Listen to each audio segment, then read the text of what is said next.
Okay, let's go. So I guess everyone can see what happens behind the scenes now when we do a broadcast, and that's a good thing. I guess transparency and accountability are always good things. Thank you so much for joining us today on this very special broadcast, live stream, whatever you want to call it. It's really a town hall organized by LULAC, co-produced by Univision Noticias. And before we get started, a big thank you to essential workers, our healthcare workers, the people on the front line, the people making sure that the country keeps some sort of social order in this unprecedented crisis. They are risking their lives to protect ours, and this country and all of us owe them the financial stability for them, for their families, and of course, the access to healthcare and to protect their health while they're doing this important work for everyone. So I wanted to start out with that, and again, thanks to LULAC for showing leadership on this issue, not just during the emergency, but throughout the years, for allowing Univision Noticias to be part of this conversation. We have a special message from presidential candidate Joe Biden. We'll introduce him in a little bit, but we'll also be hearing from the family members of workers on the front lines. And I do want to ask you to pay close attention to what they have to say. We've heard from workers in the past, we've heard from workers during this emergency, but it's probably the first time that we're hearing from their families. And this is, again, incredibly important. And it's happening because some of these workers are afraid to share their experiences.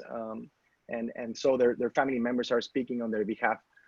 We'll also hear from Congress. We have an incredible panel with representatives from Mississippi, California, and Texas.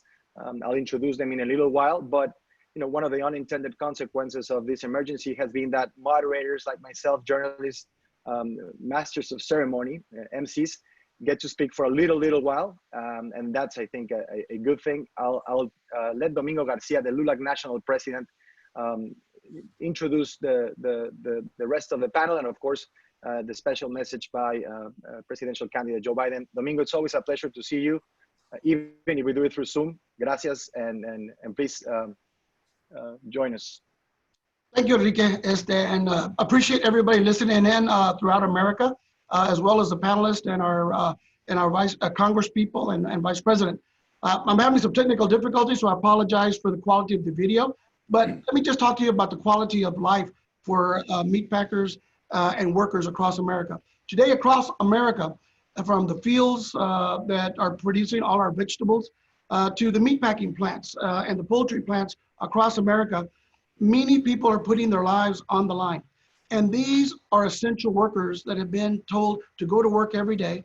And yet they're working in conditions that, if you read The Jungle and Upton Sinclair in the 1900s and about the 19th century conditions in Chicago, have not changed very much. The fact of the matter is, over 4 weeks ago, LULAC filed a complaint with OSHA talking about the plant in Greenlee, Colorado, and about the need for changes that need to be done. As of today, OSHA has yet to respond. And now hundreds, actually, the latest numbers, 5,000 workers have tested positive at meatpacking plants. Over 20 have died. This is a matter of life and death. These workers are just as important to America's food supply, as are those nurses and doctors and the hospitals across America. So we need to make sure that we take care of them like we do take care of those first responders in our hospitals. So that means we got to provide them safe working conditions. We got to give them the PPE that they need. We need to make sure that if they get sick, they get sick pay, that they get the ability to get tested irregardless of their immigration status. Many of them are undocumented, and we need to provide temporary protective status to them immediately. And one of the things we've been working on is to making sure that these goals, the safety of these workers is there so we can protect America's food supply, so that when you go to the grocery store, your steak, your pork chop, your chicken is there for you. And so one of the special guests that we have today that I'd like to introduce now is the former senator from the state of Delaware, the former vice president of the United States, and now the current Democratic nominee for president of the United States. And we'd like to hear his opinions and his views on this. Vice President Joe Biden, welcome. much. I appreciate it. Thanks for inviting me. And I would be inappropriate to start without thanking Enrique for doing this and Univision. And Congressman Phil, I mean, I just go through Phil, Bennie, all the congresspersons that are on. I guess Zoe's on, as well as Joaquin. And I just want to stand, proud to stand with LULAC.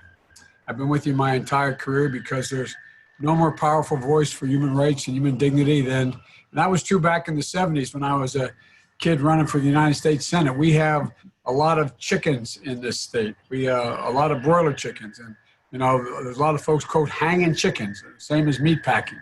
And it was a fight back then to improve the treatment of migrant workers and to prevent states from using English-only ballots. It was true when we worked together in the 90s to put domestic violence front and center and pass the Violence Against Women Act. And so it's no surprise to me that in the midst of the worst global health crisis in the country and in a century, LULAC is in the fray, standing up for workers who are literally carrying this country on their backs and shining a light on the conditions that these workers go through.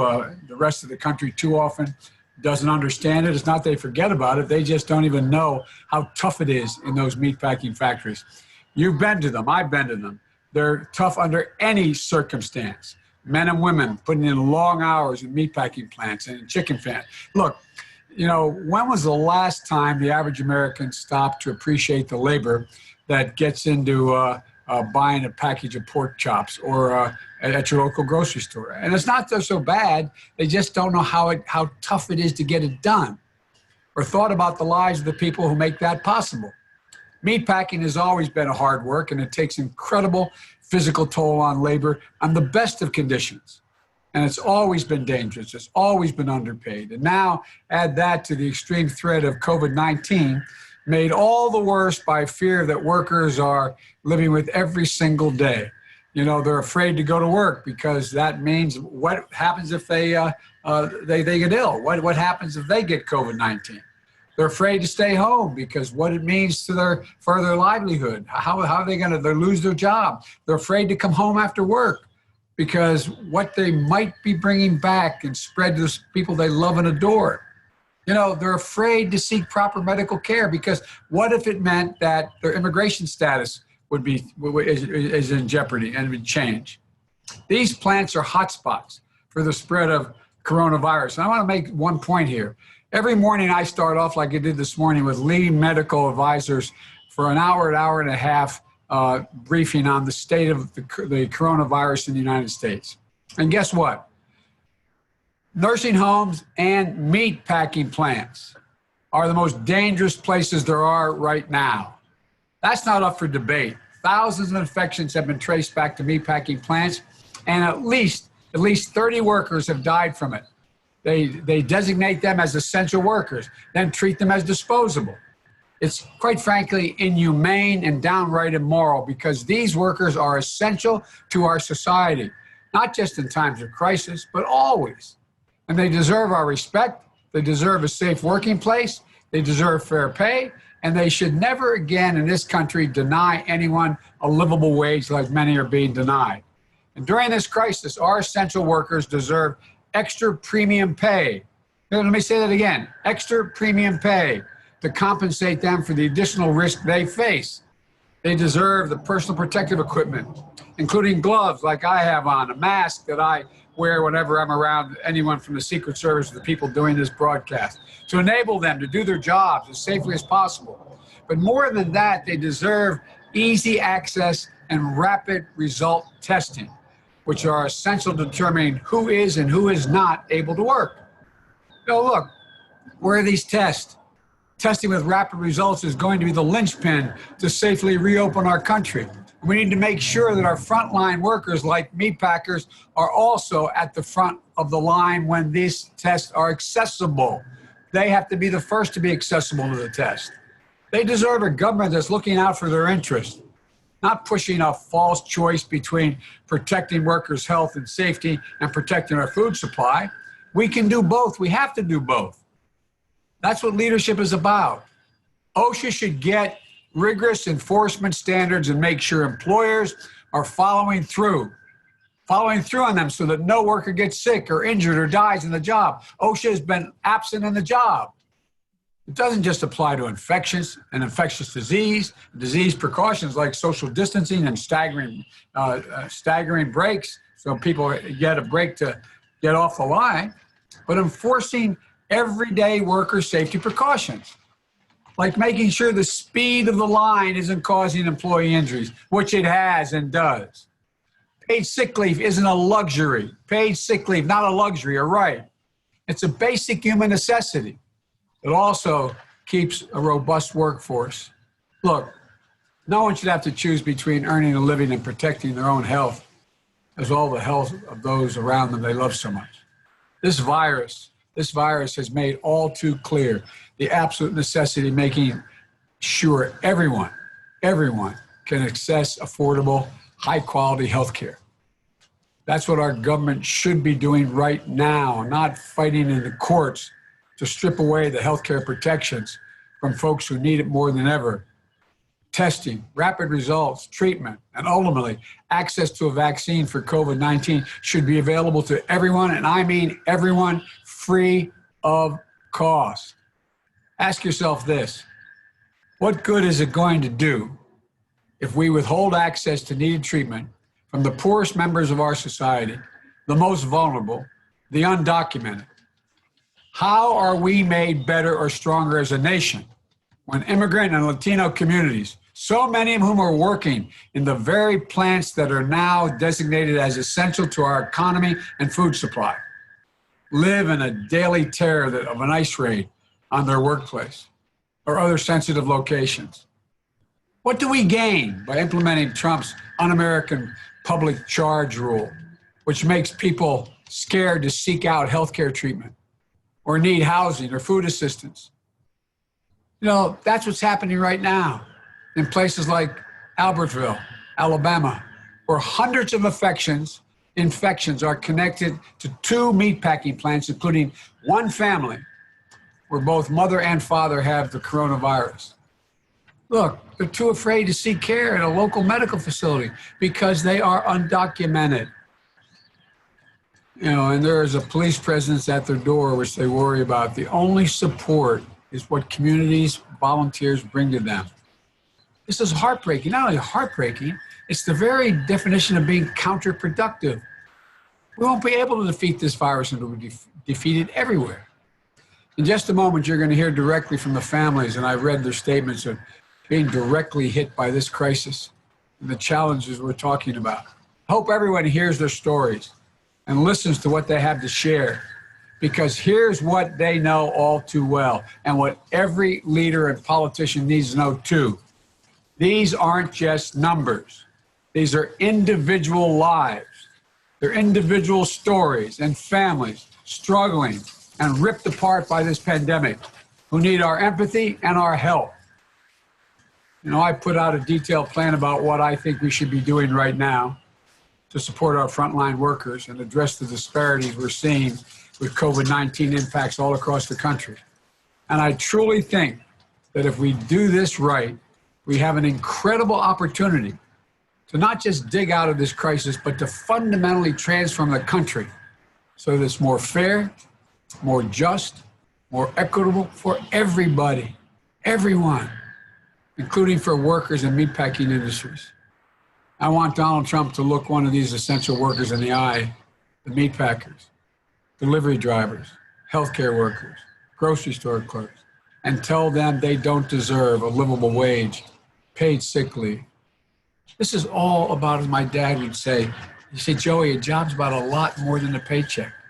It's about your dignity. It's about being treated with respect. The recognition that these people put their health and lives at risk so the rest of us could be safe and fed has to be made clear. So let me close by saying this. Our workers are the heart and soul of this country. We'd not survive without you. We're seeing the truth of that right now. To all the workers in the meatpacking plants, you have my support, and I'm going to keep speaking out, along with LULAC and so many of my brethren are on this cast that we're doing now, all on your behalf, because we owe you. So thank you for everything you're doing. You're doing not only for your community, but your entire country. And thank you again, LULAC. Thank you, Domingo, for the important work you're doing and starting this conversation. Conclude by saying one last thing. We're the only nation in the world that has come out of every significant crisis stronger because the blinders get taken off. Average people who didn't have any idea how tough it was to work in a meatpacking plant or a chicken factory. Average Americans who had no idea how dangerous it was to begin with and how underpaid and not treated well. So many are. This ought to give us the cry to say, enough is enough is enough. We're going to beat this virus, and then we're going to change the system. But thank you again, everyone, for doing this. Thank you for giving me the opportunity, Enrique. Thank you for broadcasting this.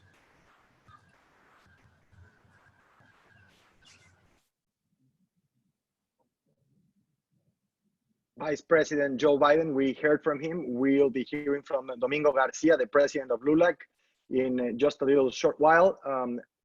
He just needs to unmute his mic so we can hear from Domingo right now. And then again, thank you to Vice President Joe Biden. We really look forward at Univision to having the chance to talk about these and other issues with him personally in the near future. But Domingo, let's hear from you. Thank you, Vice President Biden. We appreciate your concern. As you mentioned, the work that's being done and what the testimony you're going to hear from some of these witnesses today, it's backbreaking work, and it's tragic what's happening out there. And we really need the government and the private sector to shine a light on what's happening there to make sure that, again, the workers work safely, the conditions of higher pay, getting the masks that we talked about earlier for each one of them, which were not being provided just 3 weeks ago.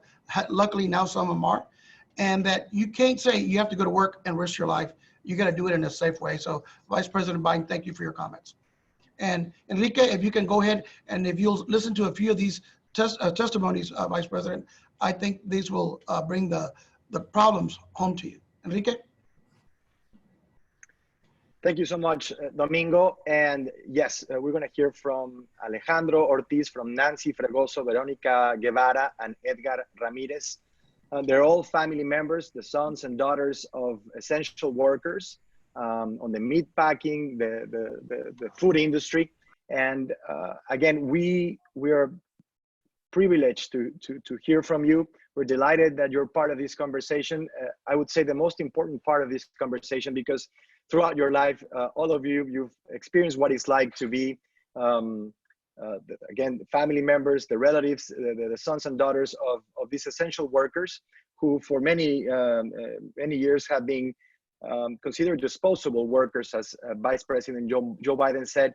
And now we're asking them to step up and do essential work for our country. So I'll start with Nancy Fregoso. Nancy, I want you to help us understand what it's like to be the daughter of an essential worker, of a meat packing worker, growing up in that environment and seeing how your parents, your mother worked all day to provide you with the education and with the opportunities that you have taken advantage of throughout your life. But just describe those working conditions and what it was like to see her come back from work at home and what it's been like in this past few weeks. Thank you for having me. I guess I just want to start off by saying my parents have been working in the meat plant industry since they came to America 26 plus years ago. My dad no longer works in a meat plant, but my mom does. And it's hard knowing that she has to wake up at 4 a.m. every single day for her shift, comes home at 3, has to still be a mom, has to still be a wife. And she's been doing that for so long. And just sometimes I just remember her coming home exhausted and she's 46 and it's taking a toll on her. I think it's just working so hard every single day just to provide for us has been really hard. And just having her tell me like how sometimes at meetings they would tell her, if you don't like working here, the door is there, you can leave. And it's just the disrespect and just the way they take advantage, knowing that the majority of workers are immigrants, knowing that the majority of workers cannot defend themselves, knowing that the majority of workers have no one to back them up. And that's kind of why we're all here today, is we want to be the voices for our parents, because they're so scared to talk. They're so scared to talk to the media.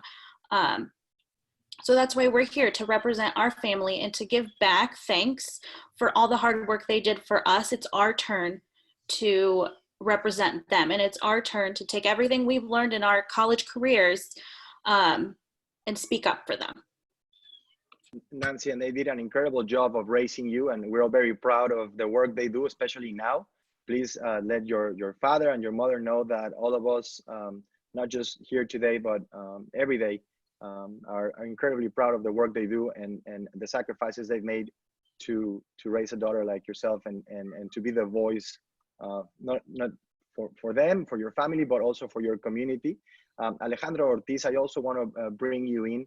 I know you're waiting for the results of the test that your mother had, a COVID-19 test, and Vice President Biden was talking about the availability of those tests and how essential workers should be the first ones to get tested, especially in the conditions that they're working on right now. But Alejandro, tell us a little bit about what it's been like in your household, in your family during these past few weeks, and again, the last few days where you've been waiting for these test results.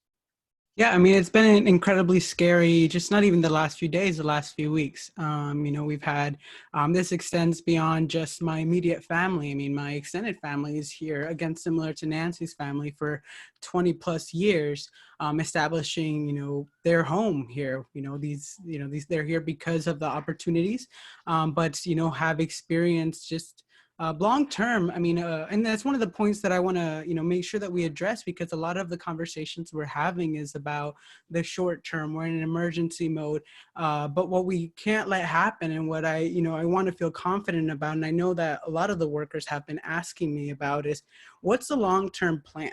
We talked about covering all COVID related injury or situation, medical costs and such. However, we have to, be thinking long-term as well. As, we've talked about the hard work that this work is, the fast lines, standing on your feet for, 10 plus hours, forced weekends. There's just so much that goes into this that creates just extensive long-term health damage that is, I'm afraid, will be forgotten. We will be prioritizing, understandably, this situation, but a lot of this has been going on for decades, and is only coming to the surface because it's affecting everyone.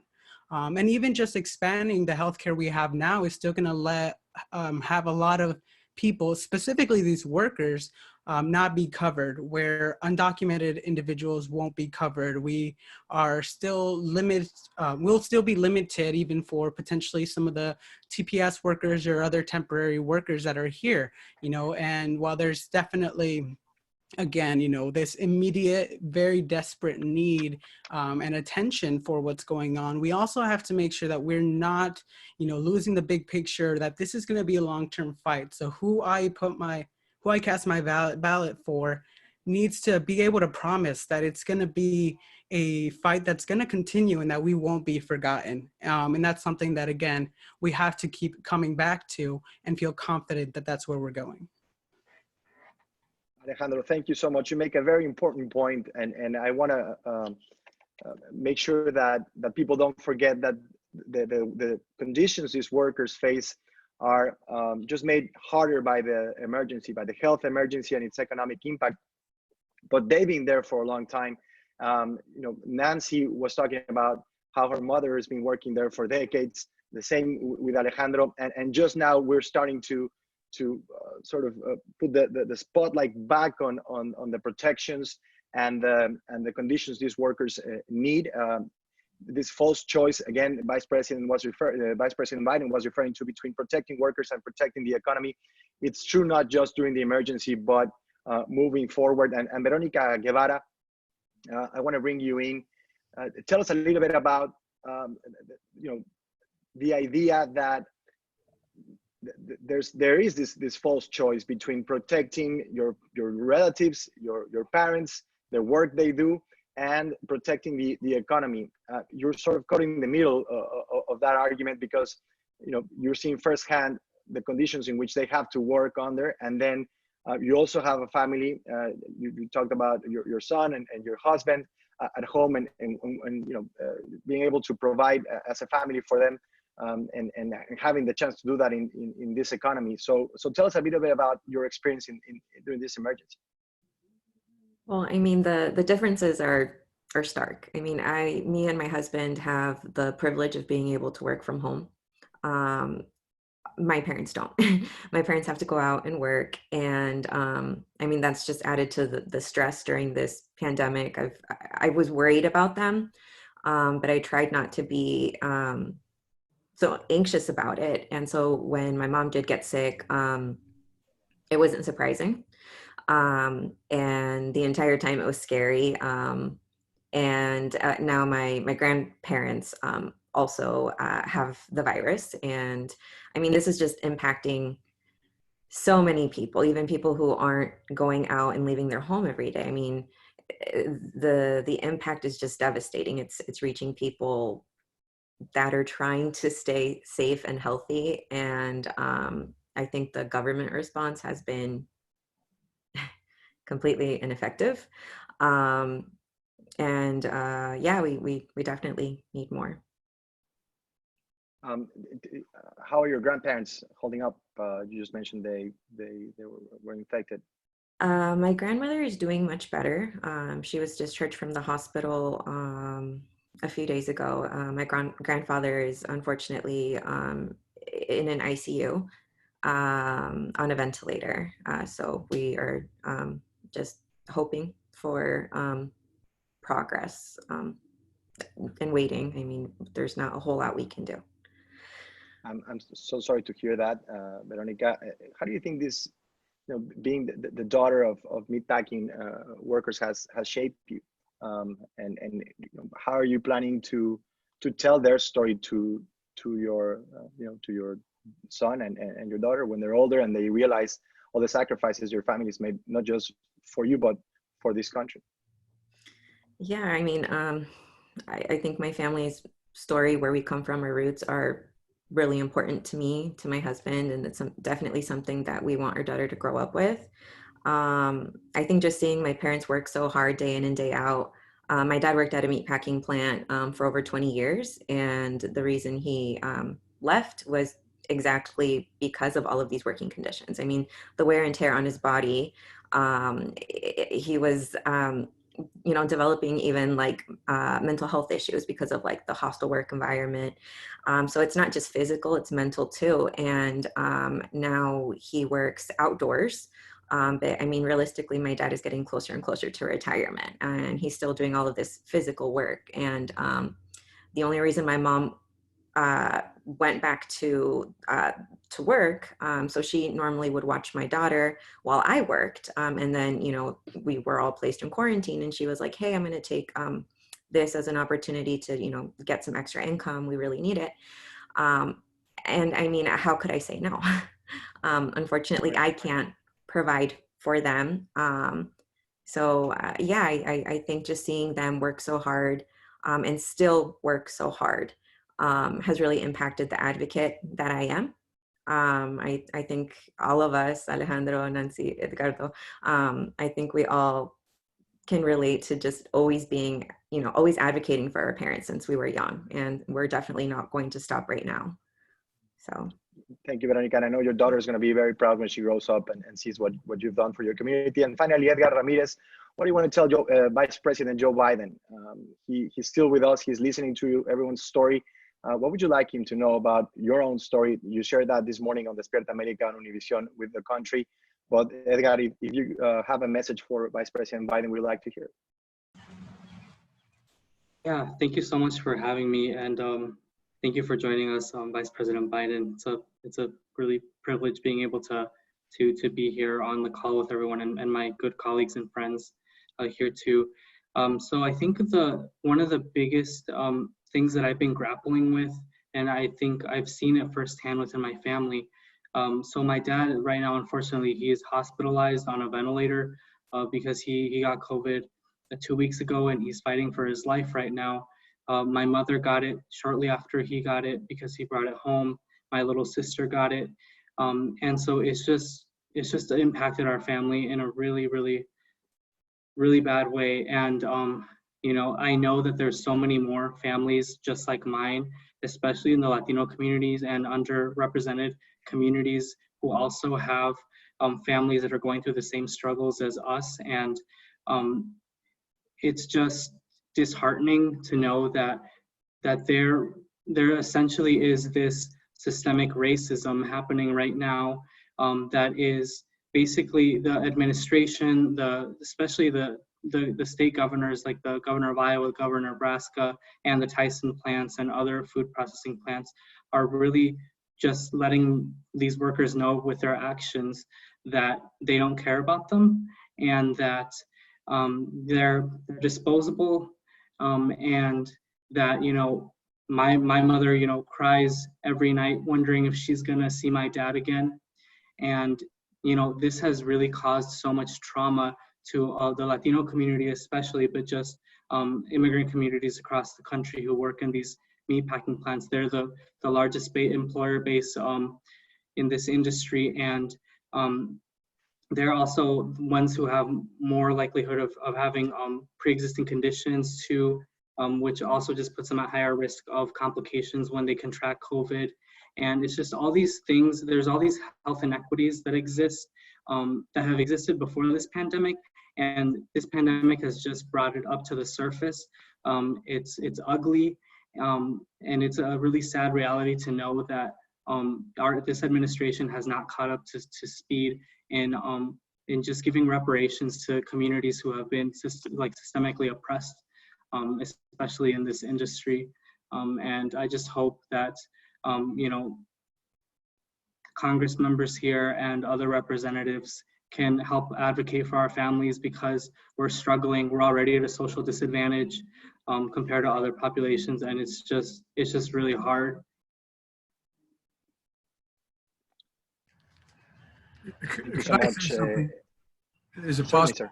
I know look, first of all, the stories are heart-wrenching, and there's nothing like worrying about a family member, whether they're going to make it or not, knowing they're in a tough condition. You know, it's not a whole lot. I know this is going to sound like an exaggeration, but it's not a whole lot worse than getting up in the morning and knowing your son or daughter's in a war zone, Afghanistan or in Iraq or wherever it may have been. It's they're basically in war zones. And one of the statistics we can't lose here is that 52% of the frontline meatpacking workers are Latino. 1/4, 25% are African Americans. And 45% of those folks live below the poverty level for a family of 4. And in addition to that, there's a lot of things we can do. I'm not going to take a lot of time because you have the best members of Congress, the most active and the most successful folks you can have on your side who are going to speak. But number one, we can be in a position where we can provide free costs for COVID treatment regardless of their insurance or regardless of immigration status, period. We can provide paid sick leave for all workers, so workers don't have to leave work to be fired in order when they get sick to be able to continue to live. There's a whole range of things. I proposed, and the Congress is thinking about it, that there be a $13 per hour minimum additional pay for frontline workers, including meat packers. Those folks working on whatever salary it is now, and average is about $14 an hour. That goes up to another 13, so it would go to $27 an hour. And it goes across for doctors, nurses, across the board. And we can afford to do that. Matter of fact, we can't afford not to do that. We have to do that. In addition to that, there's a whole range of other things. You can go to joebiden.com. But my point is that this is not only in the interest, and the immigration status, by the way, that folks who are undocumented should be able to join unions in these plants. There should be no deportation for reporting an illness or they're in fact in trouble in terms of there's so much we can change. But the point I make is we always make this case to ourselves, to those that we all agree to those who support the immigrant community and the immigrant community. But this is the case that I've been trying to make, and so have my colleagues in the House trying to make, to people who have no idea of what this is about, who buy some of Trump's malarkey about, immigrants are the problem. They need the immigrant population. We need the population. We are strong because of that population, and they should be treated with dignity and fairness. But a lot more to say. I'm sorry to say, but my heart goes out to each of you, and your parents had to be so proud of you. I mean, you've all done so well academically. You've done so well as children a parent could not be anything other than incredibly proud. And I have a little idea what it's like waiting and worrying about your mother or father dying. I have a little idea having gone through that in a different circumstance. So my heart goes out to you. You're in my prayers, but we can change this. And when this is over, when we beat this virus, and God willing, your parents are okay, we've got to change the system. It's a chance to change the institutional racism that exists and make real progress. And everybody benefits, not just the immigrant community. Everybody will benefit when we do that. We can't let it up. At any rate, I'm sorry to go on so long, but I feel very strongly about this. It's within our power to do this, and we can't fail to do it now. Thank you. Thank you, Vice President Biden. And I think I speak for everyone when I say that we're incredibly proud of your story.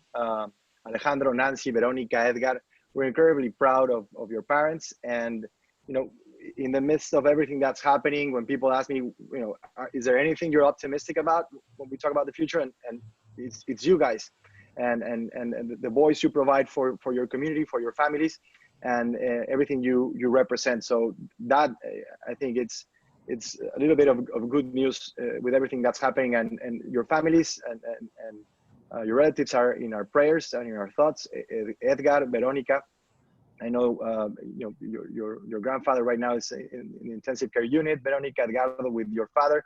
So we'll keep them in our prayers. And thanks to Vice President Joe Biden for being part of this town hall and for having this conversation with our family members. Now I'm going to introduce our panelists. We already talked about Domingo Garcia, LULAC's national president. Sindy Benavides, I know the national CEO of LULAC, is also with us today. Representative Bennie Thompson from Mississippi. Representative Lofgren from California is here. Joaquin Castro from Texas, and Filemon and Vela also from Texas. They're all here. And I do agree with Vice President Joe Biden. They're among the best and the finest in our Congress. And we appreciate them joining our town hall today. And I guess the first question would go to Representatives Lofgren in California, and this idea of an extra premium pay for essential workers that Vice President Biden talked about. He said we can't afford not to do it. So dignity, respect, that of course should be part of the conversation, not just now, but moving forward.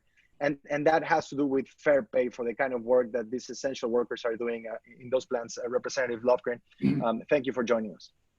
Well, thanks so much. I think it's a good idea, but it's not enough. As the Vice President had mentioned, we need to make sure that all of the individuals working in this industry are treated with respect and dignity in every way. For those who are undocumented, it's ridiculous that the president is ordering undocumented individuals into these hazardous plants while denying them assistance, access to health care, and letting them live in fear of immigration enforcement. It's just insane.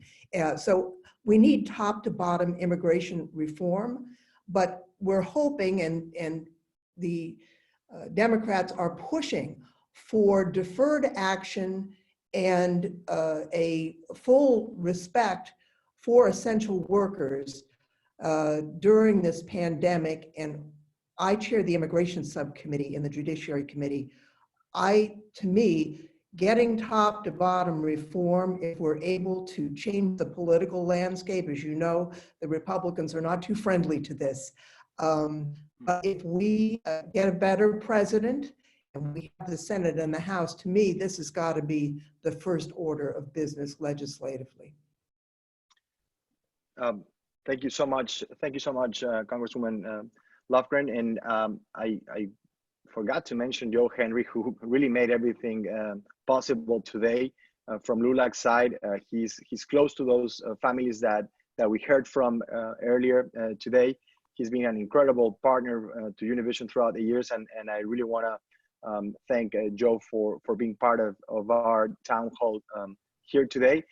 You know, we were supposed to go until 1 p.m., but there's so many questions and so much to say that we probably be running a little over 1 p.m. Just so everyone knows. I want to bring in Filemon Vega, Representative Vega from Texas. Can we talk a little bit more about this idea that OSHA has been absent from the emergency and not really looking out for workers, not being an advocate for workers in this meatpacking industry, and the role the government should be taking, making sure that the workers have the conditions they need, the protections they need, and also the financial stability that's essential for them to perform their work? Yeah, first of all, to Edgardo and Veronica, our hearts go out to you and your families, and keep the faith. Just last week, I had a constituent that came off of a ventilator, and our community was so happy for him and his family. And just know that we are praying for you. To Bennie and Zoe, Chairman Thompson and Representative Lofgren are critical players in our immigration reform battle that lies ahead. And so I'm happy to have them here today too. And of course, my colleague Joaquin Castro, who chairs the Hispanic Caucus, is always so vigilant in his support for immigration reform. But the thing about this executive order that the president issued under the Defense Production Act last week, OSHA sent out some guidance that essentially put them in a position where they're suggesting that they're going to take positions that would protect the employer versus the employee. And that's not the job of OSHA. And that's one of the big problems of all the, there's a lot of problems with this administration. But from the standpoint of the question you asked, what we have to make sure is that OSHA does what it's supposed to do, protect the employee and not the employer. And under this administration, they're doing the exact opposite. I would step back and say that with respect to the Defense Production Act and the president's exercise of that authority, it's a total misapplication of that authority. I mean, he's using it to put workers in a situation that is very dangerous. You should know, I worked in the meat plant. My father made me work in the meat plant when I was in college. It's impossible to work on the kill floor, the packing floor, the loading docks, without, you know, given the situation we're in with COVID, some very, very serious and thoughtful measures have to be put in place to make sure that people are safe. You know, so I think that if you're going to use the Defense Production Act, what you ought to be doing is using it to produce tests, because we need tests all around this country for meatpacking employees, for workers everywhere else, and farm workers. And until we do that, we're going to be in a very difficult situation here. Like testing, contact tracing, making sure that when economies reopen, there are conditions to do so. And Chairman Thompson, I think Representative Vela was making a great point about the executive order and its meaning, its limitations too.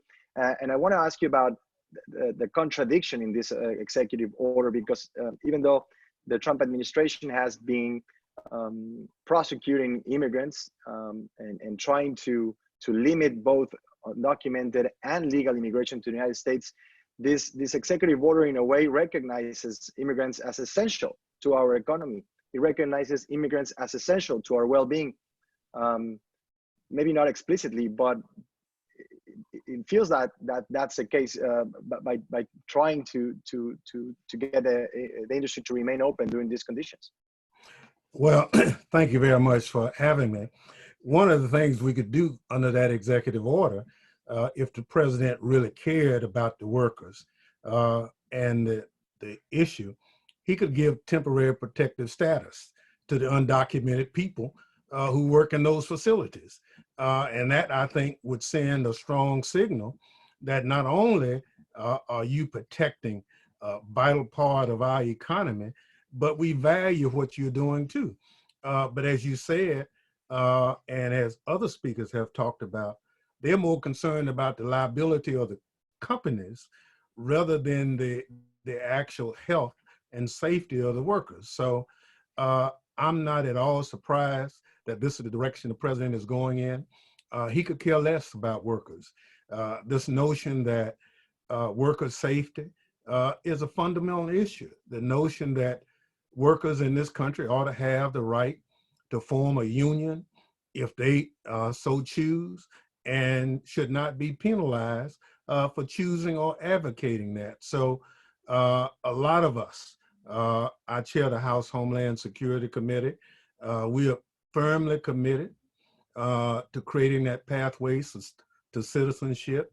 We are firmly committed that these so-called ICE raids, some which have occurred in my district, I have over 300 people still incarcerated from the Proto worker raids last August. So we are still addressing a lot of that, but the firm issue that we have to remember that Vice President Biden, for a lot of us, is the only real hope we have for long-term change in this country. So a lot of us will be working on his behalf. His comments were spot on. And I just look forward to right-thinking people in this country really solidifying around his candidacy and the ability to make this country what we really want it to be.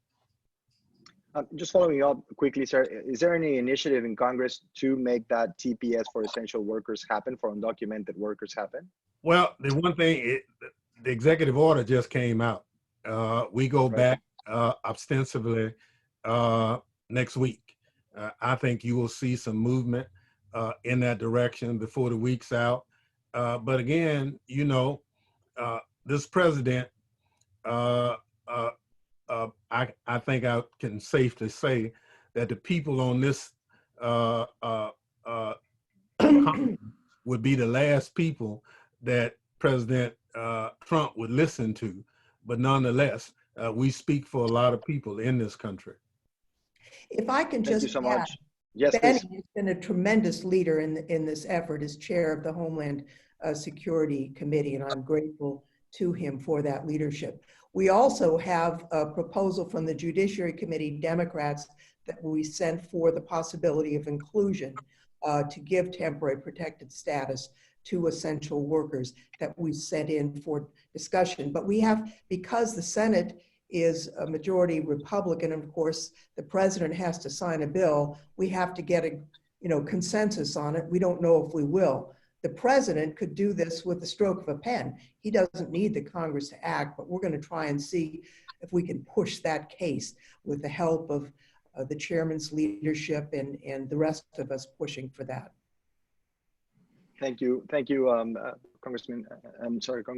Lofgren, for that. And I think it's important to make the point that the narrative needs to be out there, right? Like Vice President Biden said, there's a lot of people that don't realize what's happening in these plants, in this industry, and at least by having the voice of Congress remind them that and let them know the sacrifices people are making to protect the supply chain. I think it's extremely relevant. And Congressman Castro, Joaquin Castro from Texas, we've talked a lot about the responsibility of government, of public officials, but I don't think we've touched on the responsibility of the companies and the executives in these companies. Last week, we saw a full page ad on the New York Times asking the president to act. He did, but it seems in favor of the companies and their interests, not so much their workers. Yes, I mean, we need to make sure that we put people over the profits of these, what are large corporations. And it's clear that even several weeks into this pandemic, or at least a few weeks into this pandemic, these companies were not giving their workers any kind of protective gear. Some of the companies at some of the plants, they weren't giving them masks, they weren't giving them gloves, they weren't allowing them to be distant enough from their coworkers to avoid the transmission of the coronavirus. And the result was clear, is that you have at many plants hundreds of people that were infected, and then they infected family members and friends and neighbors. And a lot of these places are in smaller, medium-sized towns where they have more infections than even some big cities. So yes, I think that there's got to be penalties on the companies for being derelict in that duty. The president, of course, has also, with his executive order, not allowed the states to close these plants. But before any workers go back to work, before they're forced to go back to work too early, there's got to be emergency standards put in place that are not just recommendations, but mandates for the companies to go through those safety protocols and make sure that workers are as safe as possible. And I agree with the comments before. Look, there are 4 or 5 major American industries, including agriculture and agribusiness and meatpacking, that would not exist the way they do but for immigrant labor, much of that undocumented immigrant labor. And for years, these companies have known that they're employing very vulnerable people who don't have a lot of political or economic power, who can't easily change the circumstances of their employee. And because of that, they've often taken advantage of these people. And it's time for Congress to do something about it. And it's true that this pandemic has really brought that to light. It existed well before this, but it's really shown a light on these injustices and these inequities. And we shouldn't just do something temporarily. We need to do something permanently about this industry. Thank you so much, Congressman Castro. And Susana Sandoval, the Human Rights Commissioner for the United Nations Permanent Forum on Indigenous People, says, her question, what specific legislation has been introduced that is trackable, as well as which committees are working on the issue of public safety, the issues of immigration reform, and emergency preparedness? Chairman Thompson, I don't know if your committee is working on that. Congresswoman Lofgren mentioned something about the Judiciary Committee. If you want to go ahead first, sir. Well, from the standpoint of emergency preparedness, we now have a national disaster all over the country. So much of what the president is talking about doing in the meat plants and in the processing plants in general, that cost will be borne by FEMA because of that declaration.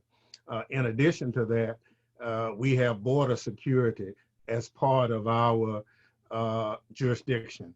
What we're now trying to do is to stop the construction of this wall and the diversion of resources from the construction of the wall to doing something to address the pandemic. Stopping commerce between Mexico and the US is not addressed in the pandemic. So on that standpoint, we're just trying to get this president to be more forthright in what he's doing, and that's a real challenge. I would just add that a number of bills have been introduced to address all of these issues, but here's the problem. The president has to sign any bill for it to become law. So we have a major disagreement between what we think ought to happen, the members of Congress who are here with you this morning, and what the president thinks. And the truth is, the only way to get real change in the area of worker safety, top to bottom immigration reform, is to have a better president. And because he is not going to agree to the things that we've talked about here. So we're ready to proceed as soon as we get that opportunity with a president who's willing to work with us. And Enrique, if we can, what I'd like to see is if the Congress people, once you get back to Congress, hopefully next Monday, depending on what the timeline is, are you willing to call an emergency congressional hearing to hear testimony from other workers about what's happening? Because LULAC has been getting this information from Alabama and Mississippi, Congressman Thompson, about the conditions in these plants. And it's just not one company. And we've been talking to the CEOs of the major 5 companies, trying to get some immediate resolution. And there's been some progress, but a lot more needs to be made. And I think that if Congress had an emergency hearing on the conditions of these food workers, that would highlight what needs to be done in a way that we're making progress with the Zoom meeting, needs to be done. And then I also want to hear from Sindy Benavides, our CEO, after y'all answer that question, please. Yeah, Domingo, this is Joaquin. The Congressional Hispanic Caucus has asked the Education and Labor Committee that's chaired by Bobby Scott of Virginia to hold such a hearing when the Congress does come back, and the committee has expressed interest. Now, this issue, as you can imagine, cuts across the jurisdictions of at least a few committees, but we're actively working on that. Besides the hearing, we've asked the committee to investigate the labor standards and practices that gave rise to this situation in the meatpacking plants, and have also asked not just the Congress, but the administration or the executive branch to do the same kind of investigation. And I know the other committees are considering their next moves as well. Representative Vela, I know you wanted to say something. We can hear from you before going to Sindy Benavides. Yeah, I was just going to follow up on Joaquin's point, is that this issue with respect to meatpacking workers crosses many jurisdictional lines in Congress. From the Ed and Labor Committee, who as of yesterday I was talking to their main staffer on OSHA issues. They're very involved in this, to the Judiciary Committee, of which Zoe is chairwoman of the Committee of Jurisdiction, Homeland Security, and in Agriculture. So what we'll do is go back and talk to our leadership to see how we can handle that in light of that. I want to make two final points. Enrique, you asked me about OSHA. At the end of the day, the people at OSHA follow the president. And the problem we have right now is that the directive they're getting is to favor the employer, not the employee. That's why it's so important that Joe Biden become our next president. And secondly, back to the hypocrisy of the president's use of the Defense Production Act to put people back to work in these dangerous conditions. What we know is that in 2017, President Trump issued an executive order subjecting these very workers to deportation. I mean, at the very least, if you're going to use the power of the Defense Production Act to put these people in that dangerous spot, what you should do is exempt those very workers from your 2017 deportation order. You make a great point. And Sindy Benavides, if you can join us, and just the CEO of LULAC, if you have a question or just want to comment on what's being discussed here today.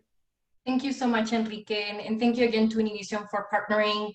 First and foremost, we know that ushering in the Defense Production Act is an utter disgrace by this administration, who is self-selecting when to utilize this specific act of power. And this is where we need Congress to act, as mentioned by President Garcia, to make sure that the community, the workers, the people are protected. We know that every single day, 5 out of 6 Latinos have to leave their houses to go to work and get paid. 5 out of 6 Latinos every single day are sacrificing their lives to make sure that America keeps running.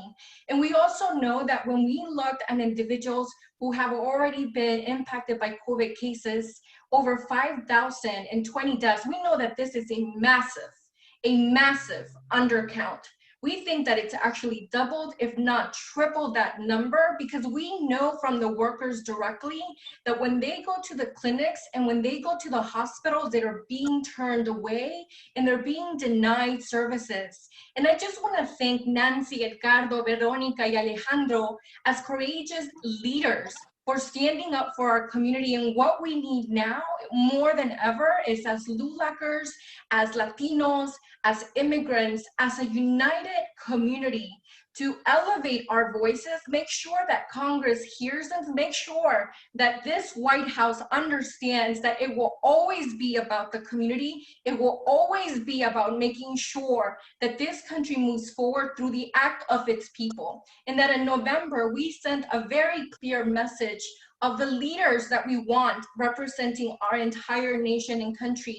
And I'll just end it with this: for all those workers that are maybe tuning in, for the children of workers who may be tuning in, for the relatives of workers who are tuning in, join us, join LULAC. We get emails and calls every single day from workers in Alabama, Nebraska, Washington, Iowa, Virginia, all over this country. And we want to hear, because we want to make sure that our community is experiencing fear, that we as LULAC, a 91-year-old civil rights organization, that we continue to defend and protect our community. And that is exactly what we're going to do. And I just want to end it with this, Enrique, with everyone tuning in.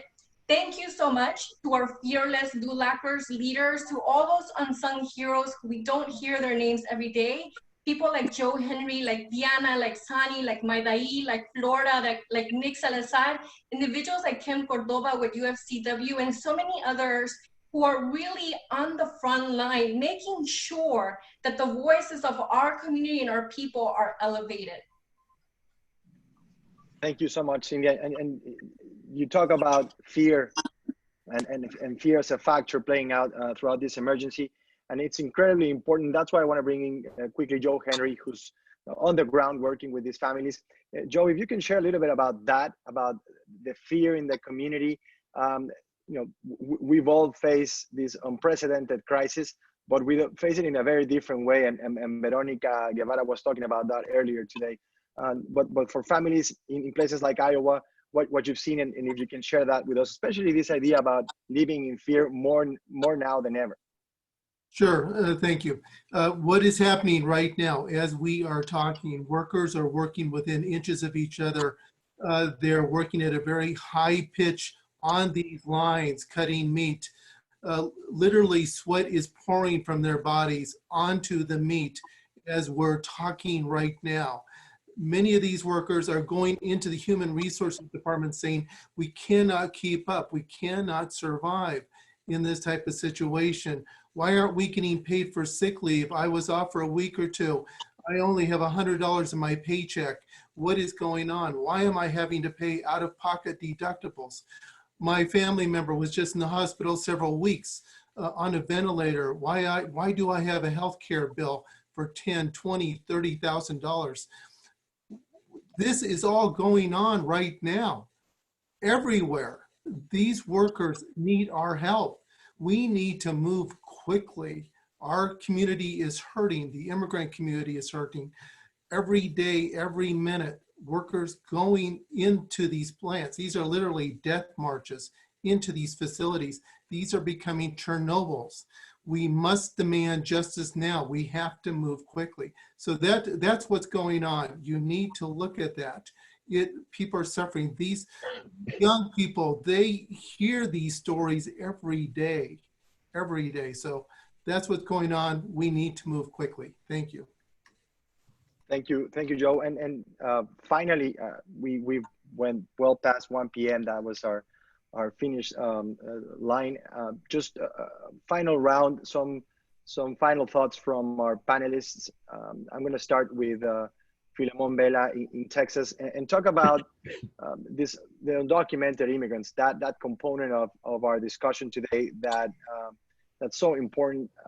You know, we heard from Chairman Thompson talk about what happened in Mississippi a few months ago and how that devastated the community. But now we're seeing at a national level, and so millions of people, you know, some of these immigrants that work in the meatpacking industry, in the food industry, are facing a crisis on top of a crisis already. Congressman Vela. You can unmute. I think you're on mute. Yes, thank you. I would just make a few quick points. First, that if you're going to use the Defense Production Act, it ought to be done to create testing in this country so that everything can get tested. Two, the issue of immigration status really doesn't just go to the point of meatpacking workers, but for all essential workers, whether it be in healthcare, grocery, utilities, farm working, you name it.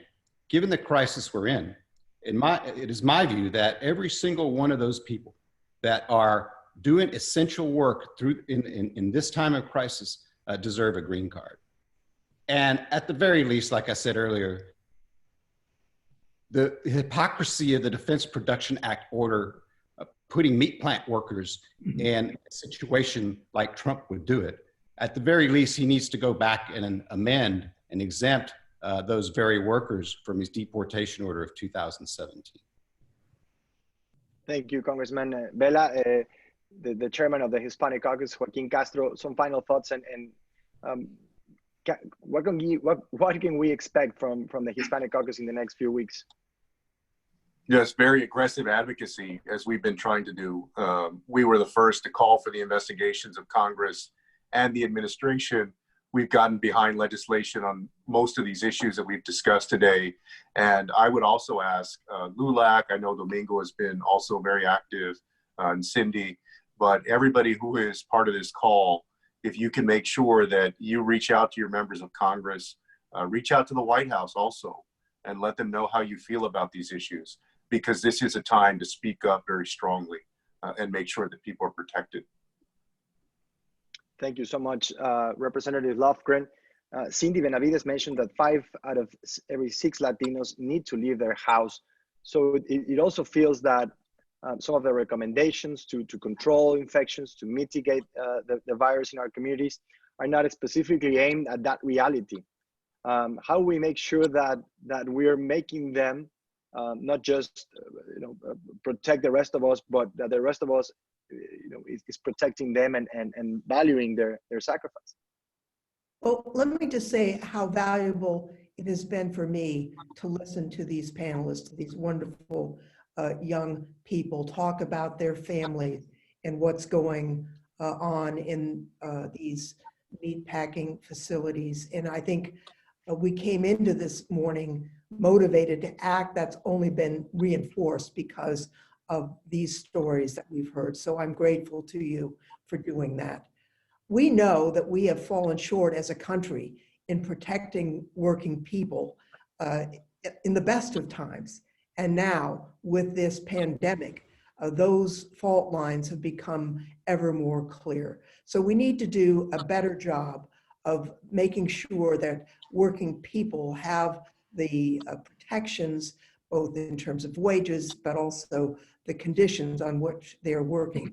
I want to focus a little bit on the undocumented essential workers. You know, we have tried for some time to create immigration reform. And in fact, the House of Representatives, since we took the majority a year and a half ago, has passed legislation to allow the DACA recipients to gain their legal residence.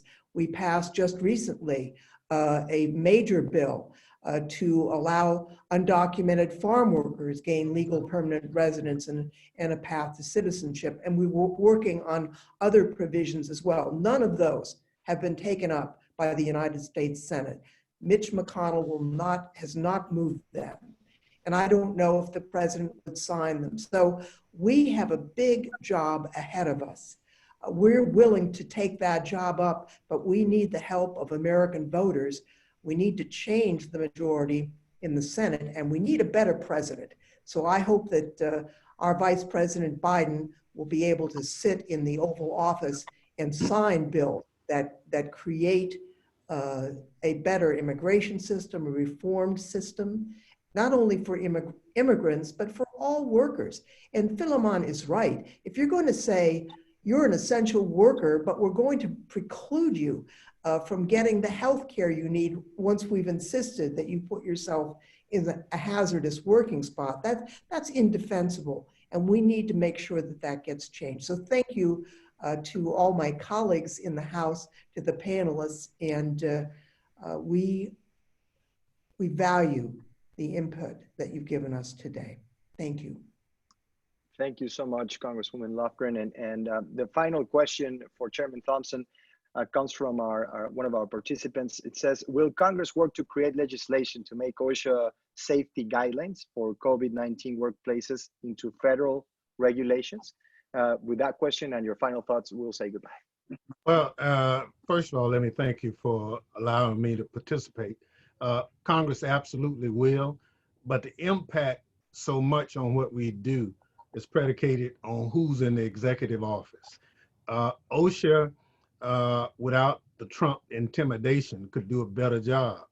The inspector generals, without fear of being fired for doing their job, could do a better job. There are so many oversight responsibilities and checks and balances put into place that this executive, through President Trump, has just totally ignored. So this notion that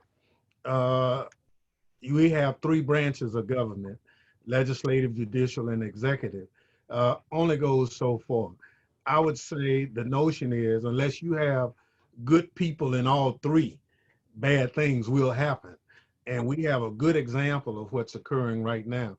So I'm convinced that with Vice President Biden as our nominee, we have an opportunity to speak to the immigrant community. We have an opportunity to speak to those workers who are doing, undocumented workers who are doing a damn good job, a hard job, for very little pay and no hazardous pay, but we thank them for it.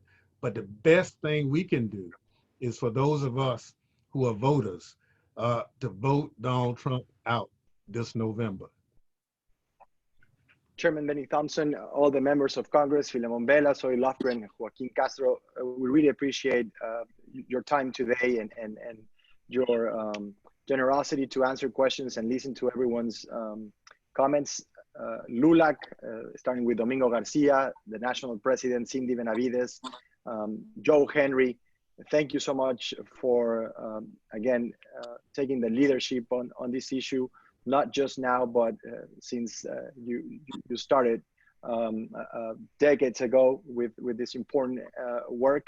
And thanks to Alejandro, to Nancy, to Veronica and Edgar for sharing their stories and for inspiring everyone on our call today on this town hall. And again, our thoughts and prayers are with your families, with your relatives, and also our most profound gratitude for the work that they're doing and for keeping this country moving forward. It's not an exaggeration when I say that. I'm Enrique Acevedo with Noticias Univision. I don't know if Domingo Garcia wants to say a few words before we say goodbye. Domingo, if you're still around. And for me, that's all. And again, let me go ahead and just everyone's time. And finish it up. Thank you, Enrique. And thank you, Congressman Vela, for helping organize this. Congressman Thompson, Lofgren, and Congressman Castro. And of course, Vice President Joe Biden for being our special surprise guest for this town hall.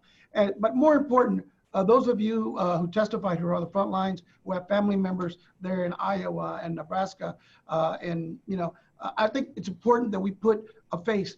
Saul Sanchez, who died in a plant in Greeley, Colorado. Hugo Dominguez, who died in Dallas, Texas last week. These are real people. And these are real stories. They're not statistics that cross across your television every night. And so we recognize that their safety, America's food supply depends on the safety of those food workers. And if we can make sure that they have the adequate protections, that they have the adequate rules and regulations and laws that protect them, then America's steaks and your fried chicken and your chicken fried steak will be on your table because the American workers, those essential workers, will be protected.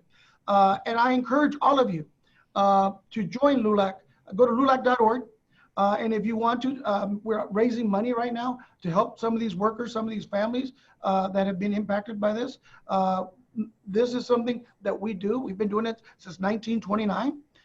We're 91 years young, LULAC, the organization, the largest and oldest Latino organization in the United States.